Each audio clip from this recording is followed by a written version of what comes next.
Okey doktor, dah habis. Okay, good. Terima kasih banyak ya. Next. Saya Nazirul. Okay, Nazirul. Okey. Okay. Saya akan buat pasal general fencing area. Okey, saya punya tajuk general fencing area. Okay. Dia relate juga dengan Hairudin tadi punya slide dan dia relate dengan machinery protection jugalah. Okey, kita mulakan dengan definition. Definition general fencing area adalah to protect hazardous area from unauthorized entry by the erection or installation of wire or rail. Okey, dari segi perundangan ada dua undang-undang, OSHA 1994 iaitu Tanggungjawab Majikan Seksyen 15 dan FMA 1997. Ada dua regulation, satu Fencing of Machinery Safety 1970 dan Safety and Health Welfare 1970. Okey, untuk type of fencing ada 4 type. Pertama railing, kedua screens, tiga wire netting, keempat two board. Okey, jadi saya akan tunjukkan gambar inilah untuk wire screen. Ini dia punya screen daripada wire, dia guna daripada wire untuk menghalang orang daripada masuk ke kawasan yang berbahayalah. Seterusnya kalau railing ni biasa kat tangga lah. Lepas tu untuk two board ni biasa untuk bila working kat tempat tinggi, working at height. Two board dia sebenarnya two board ni dia kecil je. Dia kecil, dia macam menghalang kaki kita daripada terlebih daripada edge tu. Lepas tu satu lagi netting. Ni biasa dipakai kat construction lah, netting. Okey, seterusnya method of fencing. Pertama, identify area to be fenced. Select the type of fencing. Ni kita nak kena pilih fencing jenis apa. Kalau kita contohnya kalau area tu kat tangga, kita pakai railing. Kalau dekat tempat tinggi boleh pakai two board ke netting ke. Lepas tu ensure temporary control. Lepas tu install suitable fencing. Lepas tu observe admin control. Lepas tu dia punya keperluan dia untuk prevent incident daripada orang terjatuh daripada falling into holes, falling to lower level areas, entanglement with moving machine part, struck by falling object, struck by moving object, exposed to hazardous materials or substances. Next, seterusnya situation require fencing. Expose edge. Ni biasa kat tempat tinggi lah. Kalau ada terdedah tu kenalah pasang fencing, contoh railing, floor opening, catwalk. Bagi siapa nak tahu catwalk tu, ini catwalk. Ini contoh catwalk. Dia macam titi lah, di mana kita kena jalan satu foot by foot. Betul. Kalau dekat macam daripada building tinggi nak pergi ke tower crane pun dia ada satu orang panggil dia type macam laluan dia. Lepas tu tu dia macam titi lah. Catwalk tu. Macam kiki. Macam tu lah lebih kurang. Yeah, very good. Lepas tu manhole ni seperti yang Cik Azli sebut tu lah. Ramp. Lepas tu tangga ni stairs, tangga kena pakai railing lah. Lepas tu dengan hazardous activities. Lepas tu dia punya features atau ciri-ciri untuk pilih general fencing, dia mestilah study, kukuh, resistant to harsh environment factor, tahan dengan cuaca, tidak berbahaya kepada pekerja, minimal maintenance. Kalau terlalu tinggi sangat maintenance pun tak guna juga kita pakai. Jadi kita pilihlah yang senang untuk maintain. Lepas tu suitable and safe design. Okey. Itu saya. Dah. Sebab yang bagian ni sikit saja. Ya, betul. Dan dah, ini macam sama dengan Hazli tadi kan? Lebih kurang. Jadi dengan sama dengan Hairudin. Yes. Okay, bagus sangat. Okay, next apa tu? Yang belum present siapa? Hazli lagi satu kan? Ya, betul. Okay. Dengan saya lagi satu. Siapa lagi satu? Lian? Saya. Siapa? Lian ke? Oh, Fatin. Punya Okay, siapa nak pergi dulu? Siapa nak ajar lagi ke? Tapi Saya lah, Fatin Nabila. Okey, boleh. Okay.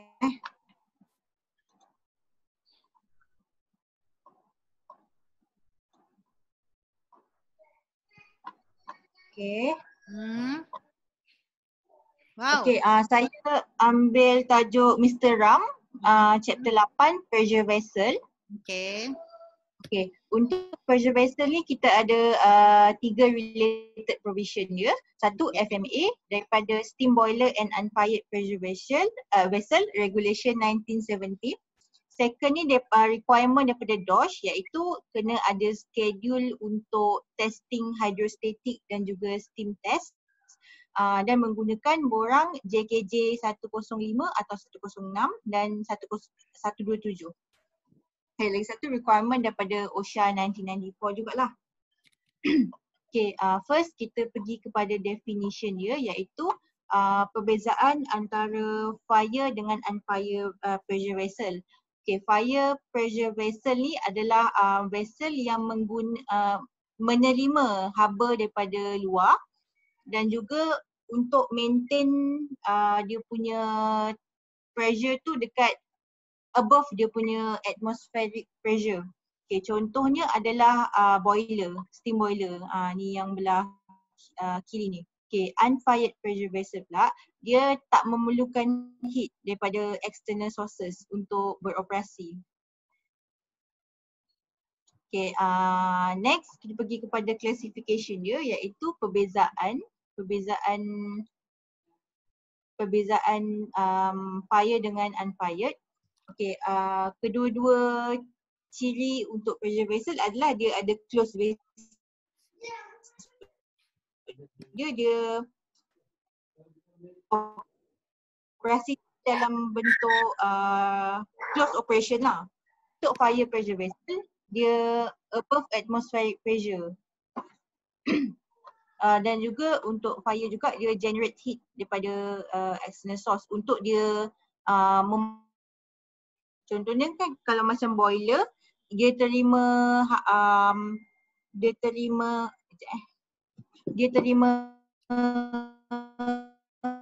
haba daripada luar untuk dia mensupply haba dekat operasi dalam manufacturing tu.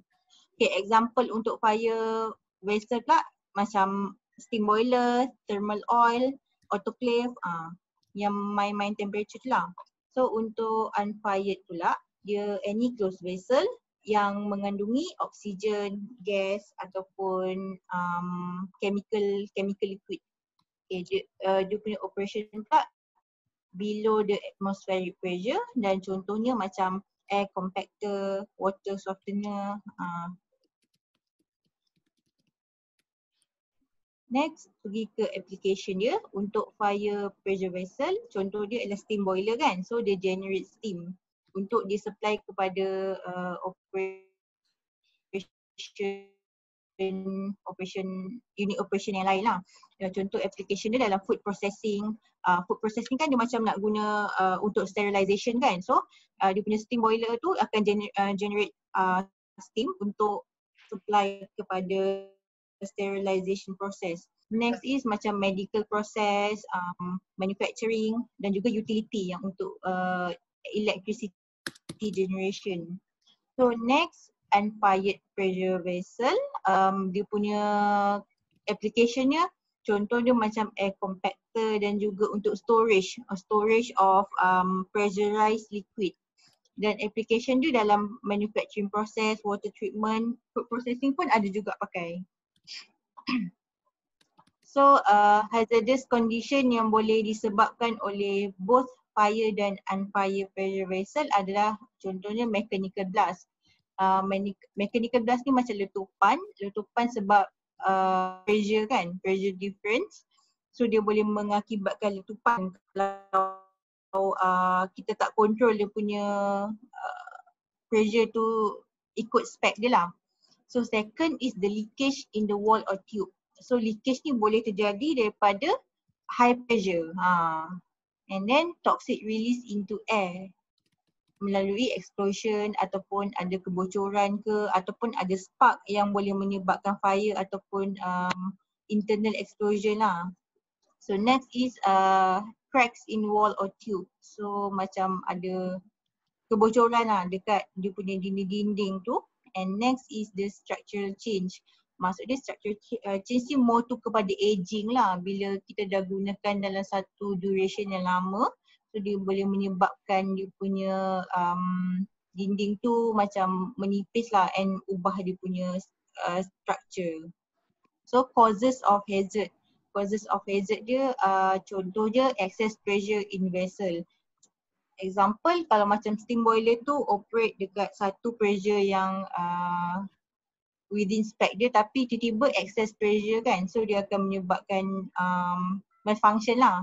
So next is faulty of design, and next thinning wall due to erosion, sama je macam atas tu, and the last one is failure of automatic system. Contoh dia pressure relief ke control system dia lah yang ada malfunction sikit. Okay, next pergi ke preventive and control measure. So untuk prevention of hazard dan juga accidents yang melibatkan dengan fire dengan unfire pressure valve ni, satu, design mestilah follow specification lah. So maksud dia design tu mesti consider prevention through design kan. So next pula PTD pandai. Belajar Dr. Kama. Itulah macam tu. Okay. Bagus. Right. Next. So next vessel pula mestilah dilengkapi dengan safety devices lah, dan juga contohnya safety device dia adalah safety valve, pressure relief valve, dan dia punya safety device ni mestilah diselenggara dengan baik. Maksudnya kita check lah ada checking duration lah untuk memastikan safety device ni operate well. So next is regular maintenance. Regular maintenance ni buat melalui inspection dan juga accessories yang terlibat dengan pressure dengan valve dia. Vessel. Okay, next is schedule inspection, maintenance dan juga training untuk operators untuk mengendalikan steam boiler dan juga unfired vessel ni. Dan juga kita kena ada competent operator untuk handling steam boiler. Tak silap saya dia ada requirement untuk boilerman kan, untuk operate tu dia kena ada steam boiler punya certificate. Dan juga dekat sini saya include juga dia punya steam boiler and unfired pressure vessel regulation, iaitu kita punya clause-clause yang boleh diguna pakai lah. Maksudnya daripada design tu sendiri sampailah maintenance dan juga notification of hazardous incident juga. Kalau macam OSHA pula maybe boleh include yang ada put tu kan, notification of accident kalau ada berlaku accident ataupun unsafe condition. Okay. Sekian saja. Bagus, good job sangat ya. Dia punya slide pun clear walaupun ada berapa page ni? Dalam 3 ya? Satu page. Apa satu je? Oh maksudnya slide doktor. Slide doktor ada berapa? Kamu lebih. 2 kan? Oh satu page je.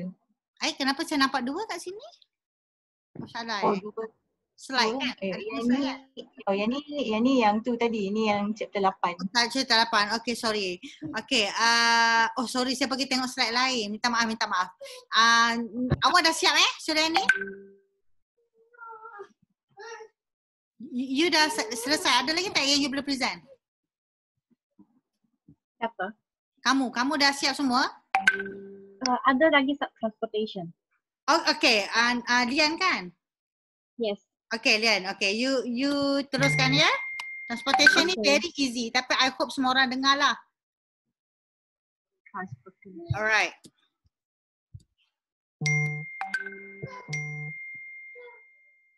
Ini nampak. Okay. Ini adalah transportation accident.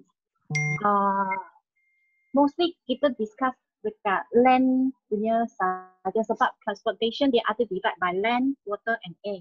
So yang untuk kita punya slide yang Dr. Mimi bagi punya adalah discuss untuk land sahajalah. So kalau ikut land punya, dia punya requirement dia ada divide by two, inside premise dengan outside premise. Inside premise akan ikut OSHA punya law, outside premise akan ikut Road Transport Act 1987. Then dia punya purpose actually adalah untuk move dengan ship itu goods lah. Dan faktor yang akan affect transportation accident divide by three: human, environmental, and vehicle. So kalau human punya apa faktornya yang akan menyebabkan accident, sebabnya atau emotion orang. Skill dia orang, kalau dia orang punya skill tak mahir pun akan menyebabkan transportation accident. Dan dia orang punya knowledge kalau tak cukup pun akan menyebabkan accident. Dan untuk environment, kalau tempat yang sangat gelap, noisy atau dia punya itu floor uneven pun akan menyebabkan transportation accident. Transportation accident ni dia tak semestinya dalam pada jalan. Kalau dalam masa buat kerja ada forklift ke apa ke yang ada movement punya macam vehicle pun akan jadikan accident. Vehicle ni overloading, mechanical fail atau faulty design pun akan menyebabkan accident. So kat sini pun ada discuss the way to control the accidents lah. Kalau untuk orang, control boleh control pada driver.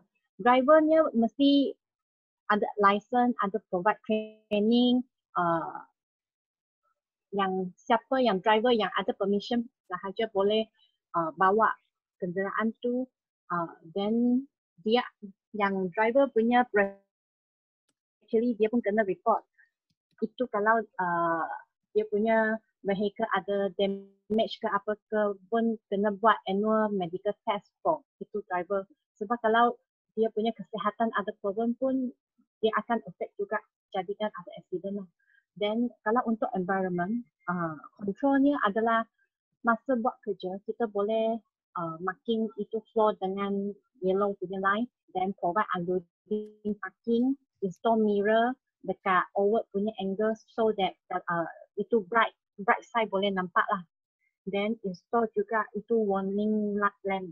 Ada masa macam malam, kalau kita malam nak bawa kenderaan, itu warning lamp dia boleh tunjuk juga lah. Then kalau untuk vehicle, how to control the hazard, boleh provide vehicle maintenance, inspection, install reverse sensor and alarm dengan cara lain yang boleh digunakan lah. Itu saya punya presentation for transportation. And that's all. Senang kan? I mean topik ni make sense lah. Cuma you kena ingat yang sangat penting, hazard yang terlibat dengan transportation ni ada 3. Because of the driver, because of the vehicle, because of the environment. Itu you kena ingat dan bawa-bawa dia lah contoh apa. And then the next thing yang banyak budak confuse, how to prevent it ada 4. Faham ya? Hazard ada 3 tapi how to prevent ada 4. Iaitu tambah satu lagi admin. Okay? On the admin lah. Yang lain tu adalah sama lah. On the driver, on the vehicle and on the environment. Itu yang kena ingat. Okay? Okay, next. Siapa yang Hazli? Satu lagi. Dia dah ke? Belum kan?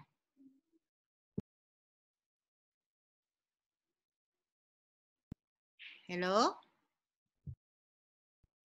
Tak dengar, maybe tekan tak dengar. Saya? Okay, Okay. saya pula Doktor. Yes. Hazli. Awak pembuka, awak penutup kot. Dia last ke? Okay, kejap macam mana nak lupa dah. Tak, Hazli last. Ada orang lain. Kejap. Itu bawah hijau tu. Ada orang lain ke? Tak tahu, rasa you last kan? Mana share. Okey, dah lupa dah. Okay. Sekejap je Saya lupa. last. Alright. Ya Okay. alamak, asal tak masuk. Ya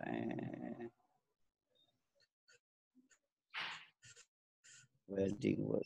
Okey.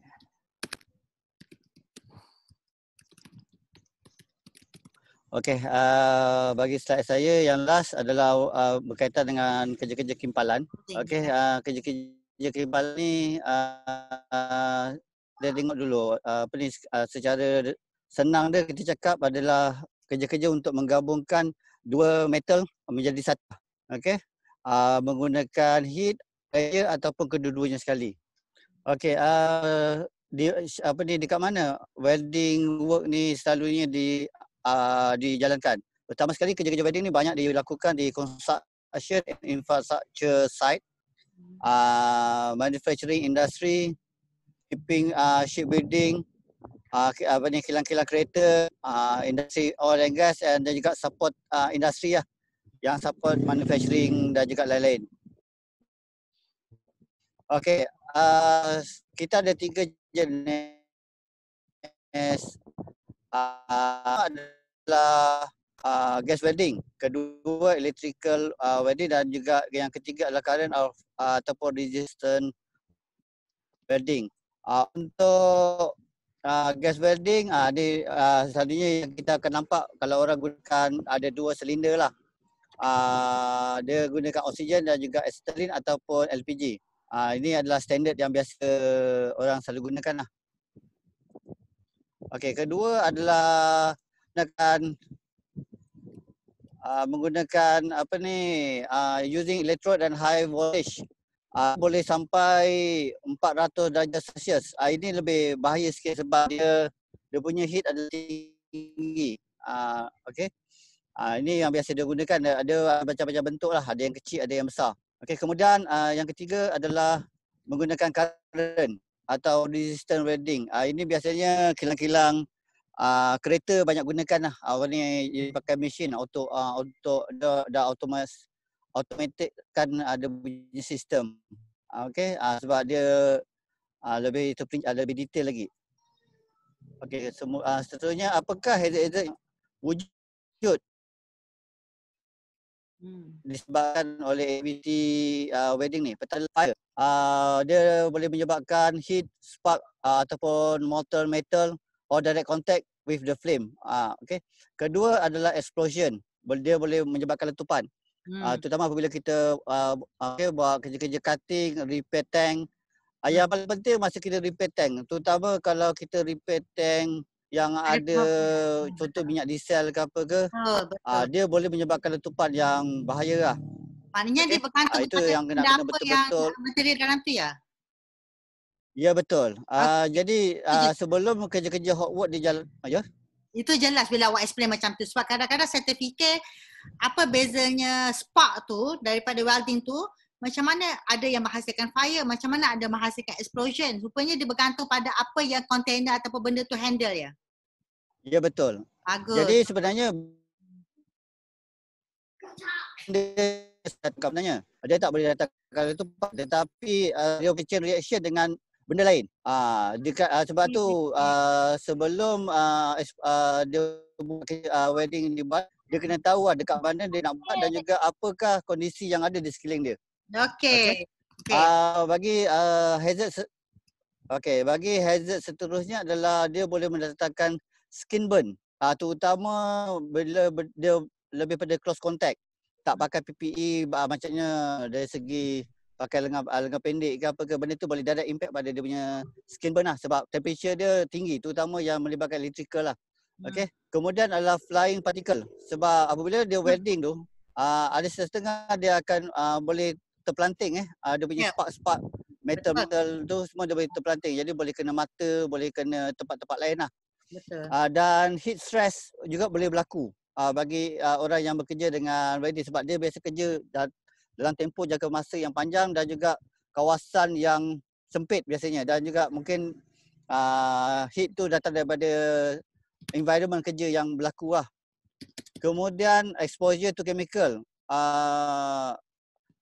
Reaction daripada welding tu dengan apa ni, gas yang keluar, fume yang keluar daripada elektrod tu semua boleh mendatangkan bahaya pada pekerja lah kalau dia terdedah dalam tempoh masa yang panjang dan juga chemical tu banyak.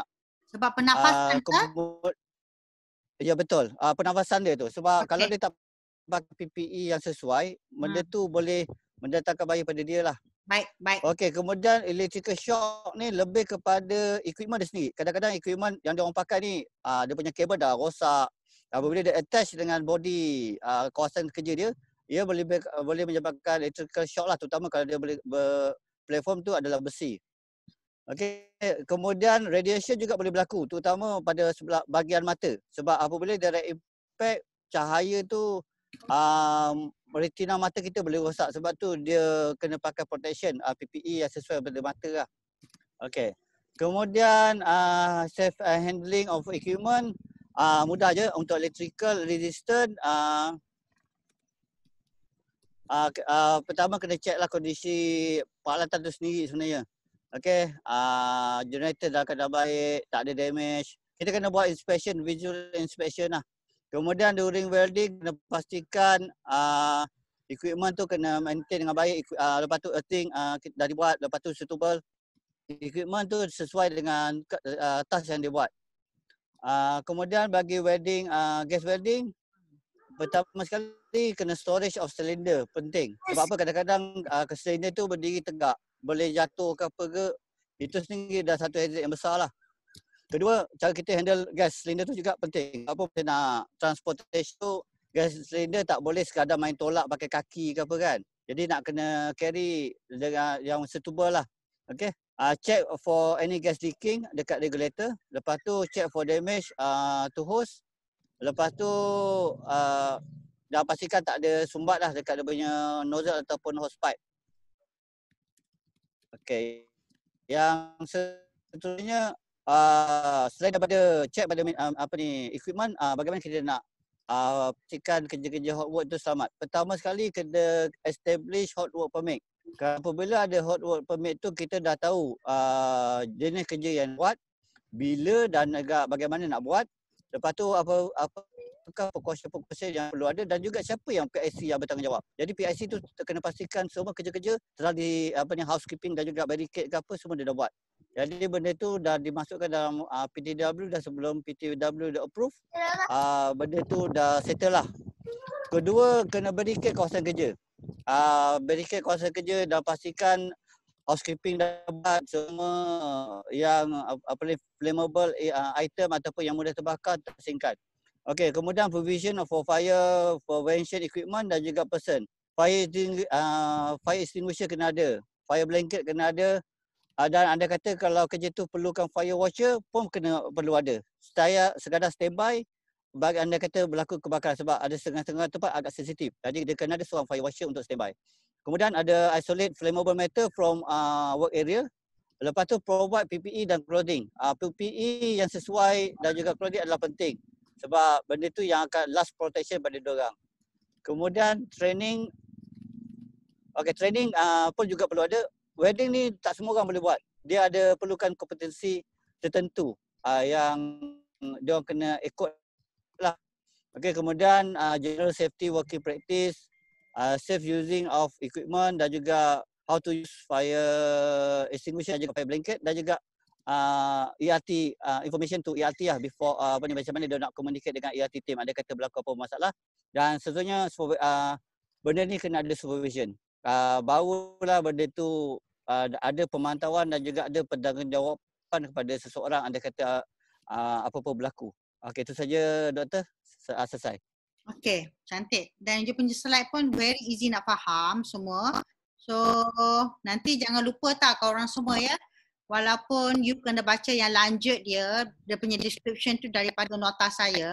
Tapi apa yang saya tengok kat sini dah cukup baik lah yang you all buat. Saya pun impress sebab saya tadi tak boleh nak tu sangat sebab sambil tu saya kena buat saya punya tu kan. Tapi saya baru check you all punya email kepada saya because you all attach me your slide kan. Saya memang impress lah tengok, wow, hebatnya you all. Macam memang cantik lah slide korang semua ya. So saya nak cakap terima kasih lah kepada semua for your hard work. Ada tak yang belum? Semua dah kan? Semua dah. Semua dah. Okay. So kita dapat mencapai lah objektif kita by pukul 12. Okay, thank you sangat for your kedatangan ni. Lepas tu jangan lupa, terima kasih banyak-banyak yang memang slide ni semua memang very good. Antara batch terbaik kot saya tengok. Memang you all memang kerja kuat lah saya tengok. So thank you very much. Lepas tu siapa yang belum hantar dekat email, tolong hantar. Lepas tu jangan lupa yang assignment 1 dengan 2 dengan 3 yang you all kena buat juga tu ya. Alright. Yang musim COVID ni kalau macam yelah macam mungkin you ada reduce sikit masa travelling pergi kerja tu, siapa yang work from home, you pulun sikit lah ya, sebab saya takut once start kerja tu you punya kerja mungkin double triple kot kan, sebab you kena tak balik. So kalau saya jadi you all buat je lah time ni kalau selagi boleh lah ya. Cuma kesian lah kalau you belum ambil gambar hazard tu kan. Hazard yang dekat pejabat tu tak apalah, kalau you boleh ingat-ingat, you boleh buat ayat dia dulu. Nanti pergi pejabat ambil gambar je pun boleh kalau you dah hafal lah selok-belok in your workplace tu, okay? Okay, tapi assignment 3 can always be done now. Assignment 3 tu tak ada kena-mengena langsung lah. Assignment 2 pun sebenarnya boleh sebab itu lebih kepada literature search je tu, ya? Yeah? Okay, so kalau apa-apa kita bincang dekat WhatsApp, okay? Okay. Semua. Have a great weekend. Okay, thank you Rita. Yeah. Okay, thank you Rita. Ya, sama.